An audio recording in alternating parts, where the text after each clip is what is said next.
আজ তৈরি করব চিকেনের পুর ভরা পটলের দোরমা।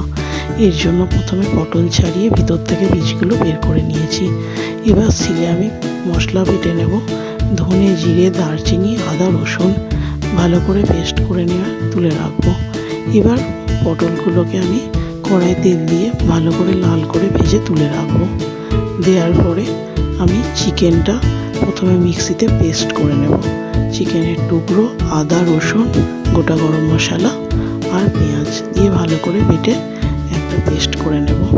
এবার যে কড়াইয়ে আমি পটল ভেজেছিলাম ওই তেলের মধ্যেই অল্প পেঁয়াজ কুচি দিয়ে আমি চিকেনের বাটাটা দিয়ে দেবো একে একে নুন, হলুদ, লঙ্কার গুঁড়ো ভালো করে ভাজা করে নিয়ে একটু মিষ্টি দিয়ে আমি পুরটা রেডি করে নেব।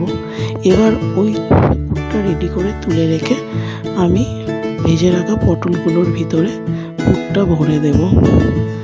এবার পুর ভরা হয়ে গেলে আমি কড়াই তেল দিয়ে জিরে, তেজপাতা ফোড়ন দেব, দিয়ে দেবো পেঁয়াজ কুচনো পেঁয়াজটা দেওয়ার পরে আমি দিয়ে দেবো একে একে আদা রসুনের যে বেটে রাখা পেস্টটা, টমেটো, নুন, হলুদ, লঙ্কার গুঁড়ো ভালো করে কষিয়ে নিয়ে দিয়ে দেবো গরম মশলার গুঁড়ো আর জল দিয়ে ফুটিয়ে পটলগুলো দিয়ে দেবো।